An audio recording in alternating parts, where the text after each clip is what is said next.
खुलुमबाय बयनिसिमबो आंनि बे डेली आपडेट बड' इउट्युब चेनेलाव नोंथांमोनखौ आरोबाव बरायहरबावनाय थाबाय। दिनै आं नोंथांमोननि गेजेराव मोननैसो सानसेयारि खौरां लानानै फैदों। आं आसा खालामो नोंथांमोना भिडिअखौ जोबजासिम नायलांगोन आरो लोगोसे चेनेलखौ साबस्क्राइब खालामनानै लागोन।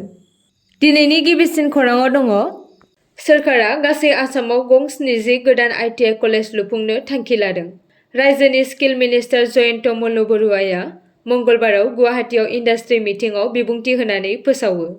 रायजो सोरखारा आसामनि सिबिथाय गैयै बियाबफोराव मोन 70 गोदान ITI कलेज फसंनो बिथांखि लागासिनो दङ। आसामा रोंगौथि गोनां सोलोंथाइखौ जौगाहोनो थाखाय मोनफ्रोम आयेन आफाद बियाबाव फसंनो सानथांखि बानायदों आरो जोबनायाव रायजोनि मोनफ्रोमबो ब्लकआव फेहेरनो सानथांखि लादों।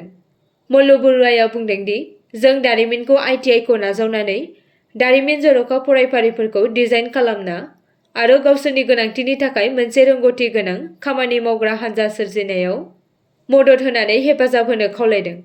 बे हाबाफारिनि थांखिया आसामनि रोंगौथि सोलोंथाइ खोन्दोखौ गोख्रों खालामनो आरो आथिखालनि खामानि मावग्राफोरनि दाबिफोरनि थाखाय रायजोनि लाइमोनफोरखौ थागथियारि खालामनो गोदान राहा नागिरनाय। बिथाङा बुंबावदों दि असियान आरो खोला-सानजा एसियानि दरखं महरै आसामनि सोलोआरि थाथायखौबो गोसो होदों, जेराव आसामखौ मोनसे समाव जौगानाय गैयै साननाय जायोमोन, नाथाय दा बियो खोला-सानजा एसियाजों भारतनि सोमोन्दोनि मिरुआव दारिमिननि मददजों आसामा हादोरनि जौगानायखौ लाबोनो हागौ। रायजोनि लाइमोन सुबुं सानखोआरि मुलाम्फाखौ गनायनानै मन्थ्रिया गोसो होनानै बुंदोंमोन दि साख्रि गैजायैनि जेंनाखौ सुस्रांनो थाखाय रोंगौथि जौगानायखौ गोनांथि होनाया गोनांथार। बिथाङा टाटा टेक्न'ल'जी बायदि गाहाय आफादफोरजों सोलिबाय थानाय हेफाजाबनि सायाव नोजोर होयो, जाय थाखानाय ITI-फोरखौ साबसिन मिरुआव सोलायगासिनो दङ। नैथि खौराङाव दङ मानकासारनि MLA-आ धोरोमनि सायाव गाग्लोबनाय महरै आसाम सोरखारनि मोसौ बेदर होबथानायखौ सोंखारिदों।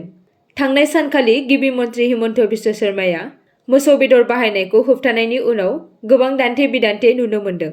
बे बाथ्रानि सायाव मानकासारनि MLA आमिनुल इस्लामआ हटेल, रेस्टुरेन्टफोर आरो सुबुं समाजनि जथुमफोराव मोसौ बेदर जानायखौ होबथानायनि आसाम सोरखारनि थिरांथाखौ गोख्रोङै सोंखारिदों। बेखौ धोरोमनि सायाव गाग्लोबनाय होनना बुंदों आरो दाबि खालामदों दि बियो हादोरसानि मुस्लिम सुबुं समाजखौ गोरोन्थियै नोजोर होनाय होनना। बिथाङा कंग्रेसनि MP रकबिल हुसेन आरो आसाम कंग्रेसनि आफादगिरि भुपेन बराखौ BJP-जों हेफाजाब होनानै मोसौ बेदरनि दान्थे-बिदान्थे होनना बुंदोंमोन। आमिनुल इस्लामआ कंग्रेस दैदेनगिरिफोरनिफ्राय खेंफोरथि होदों, जायनि बिबुंथिया बुंनाय बायदिब्ला होबथानायनि जाहोन जादोंमोन। सासे थागिरिया बुंदों, सोरखारा गोख्रोङै फेग्रा मुवा फालांगिनि फारसे मेगन खाना खालामदों, जाय आसामनि इयुनखौ फोजोबस्रांगासिनो दङ। जुदि हिमन्त बिश्व शर्मानाव थारैनो साहस दङ, अब्ला बिथांखौ आसामाव अमा बेदर बन्द खालामनो हो होनना गुबुन सासे जायगायारि सुबुङा सोरखारनि गोनांथिफोरखौ सोंखारिनानै बुंदोंमोन। केबिनेटआव आखा-फाखा राजखान्थिगिरिफोरनि आंखाल नुनो मोनो। बिसोरो आयेन बेरेखा मोसौ फालांगिफोरखौ होबथानायाव फेलें जादोंमोन, थेवब्लाबो मोसौ बेदरखौ होबथानायनि बाथ्रा रायज्लायो।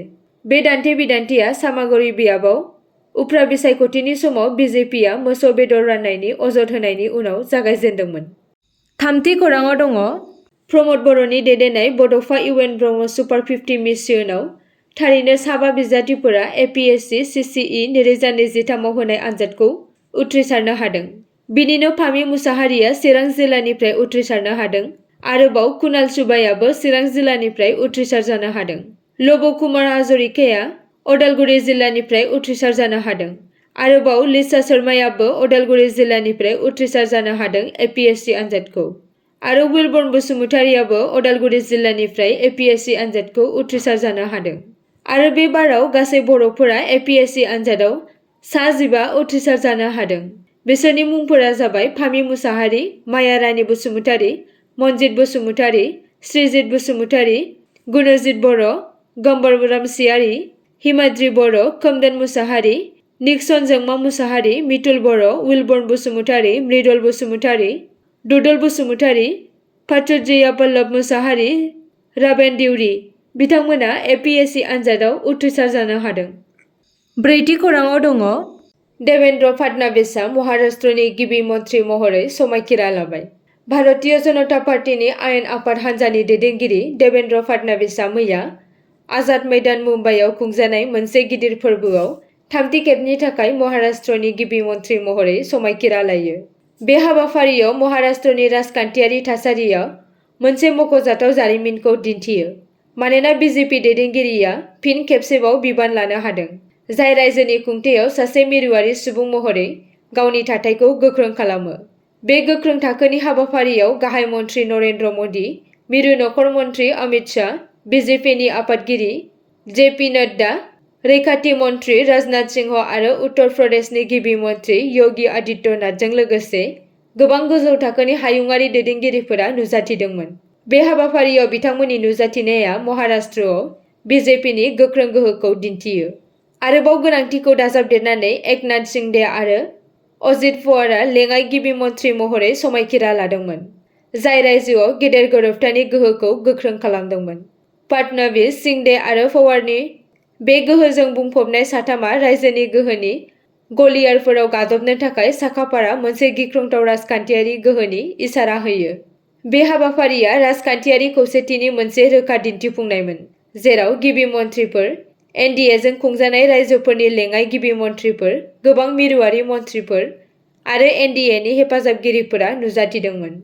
गासैबो बे गोनांथार दैदेननाय सोलायनायनि उनाव गावसोरनि मददखौ ज' खालामदोंमोन। बाथि खौराङाव दङ।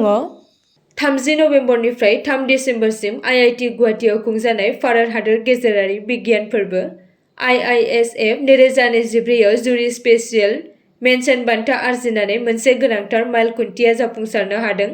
Bodoland मुलुगसोलोंसालिया IISF, DST, CSIR, DBT, ICMR आरो DRDO बायदि मुंदांखा फसंथानफोरजों खुंजानाय मोनसे मुंदांखा प्लेटफर्म, जाय विकसित भारतनि नोजोरखौ बांहोनानै भारतनि बिगियानारि साबसिन आरो बिरोंदारिमिनारि आखा-फाखानि मोनसे नेरसोन महरै खामानि मावो। तामिलनाडु, उत्तर प्रदेश, मध्य प्रदेश, छत्तीसगढ़, उत्तराखन्ड, झारखन्ड, गवा, पान्जाब, कर्नाटक, तेलेंगाना, आसाम, सिक्किम, मणिपुर, नागालेण्ड, मेघालय, त्रिपुरा, मिज'राम बायदि बायदि गुबुन गुबुन बिगियान आरो बिरोंदामिन गौथुमफोराबो बे फोरबोआव बाहागो लादोंमोन, जेराव बिगियानगिरिफोर, मावख'गिरिफोर, खान्थि बानायग्राफोर, दैदेनगिरिफोर, सोलोंथायगिरिफोर, दारिमिननि सोद्रोमाफोर, सुबुं थान्दैफोरा बाहागो लादोंमोन आरो भारतखौ मोनसे बिगियान आरो बिगियानाव सोलायनो थाखाय सावरायदोंमोन। बिरोंदामिनजों सोलिजानाय मुलुगनां दिहुनथाय मिरु आरो विकसित भारतनि थाखाय थांखि थि खालामनाय।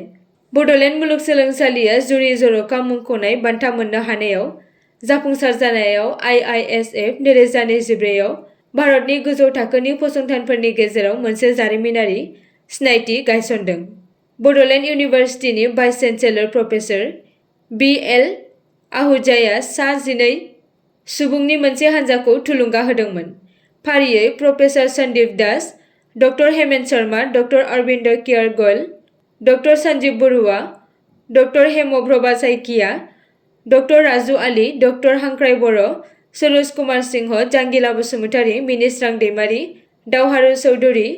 IISF 2024आव बाहागो लानो थाखाय बड'लेण्ड मुलुगसोलोंसालिनि बाय'टेक्न'ल'जि, केमिस्ट्रि, बिफां-लाइफां बिगियान, कम्पिउटार बिगियान आरो बिरोंदामिन मिरु, बांसिनै गामियारि बिरोंदामिन आरो रोंग'थि जौगाथायनि गेजेरजों साख्रि सोरजिग्राफोरखौ नोजोर होनानै आरो गामियारि भारतखौ जौगाहोनायनि गेजेरजों गोग्लैसोनानै थानाय सुबुंफोरनि थाखाय साबसिन आरो बाङाइ जेंना गोनां खालामनो थाखाय बड'लेण्ड मुलुगसोलोंसालिजों जौगाहोजानाय जुनिया आरो गोदानथार बिरोंदामिनखौ दिन्थिफुंनो थाखाय मोनसे गिख्रंथाव थान्दै हानजाखौ दैदेननानै प्रफेसर सन्दीप दासआ जिब बिरोंदामिन, बिफां-लाइफां, सानजुथि बिगियान आरो बिरोंदामिन, रासायन बिगियान आरो औवा बिजिरसंनायनि मिरुनि जानानै सा 12 मुंदांखा सोद्रोमाफोरनि मोनसे हानजाखौ लामा दिन्थिदोंमोन। हानजाया बिजिरसं आरो गोदान दिहुनथायनि मोनसे रुजुजायै गोरोबलायनायखौ दिन्थिदोंमोन, जाय सानजुथि बिगियान आरो बिरोंदामिन बिफानजों जौगाहोजानाय AI बिथायारि एप्लिकेशनजों दिन्थिजादोंमोन। बे संदांग्रा मावथांखिखौ बड'लेण्ड टेरिटरियेल रिजन, आसामाव बर' हारिजों दोरोङारि महरै बाहायजानाय मुलियारि बिफांफोरनि सोमोन्दै गोनांथार गियानखौ डिजिटेल खालामनो आरो गोसारहोनो थाखाय डिजाइन खालामनाय जादोंमोन। बर' आरो इंराजियाव मोननै रावारि गोहोजों बे बाहायनाया बिगियानारि दावगानाय आरो अरायथा जौगाहोनायखौ बांहोनायजों लोगोसे हादोरारि उनमोनथायखौ संरैखा खालामनो थाखाय BU रादायखौ दिन्थियो। आसा खालामो नोंथांमोना भिडिअखौ नायनानै मोजां मोनगोन आरो चेनेलखौ लाइक आरो साबस्क्राइब खालामनानै लागोन।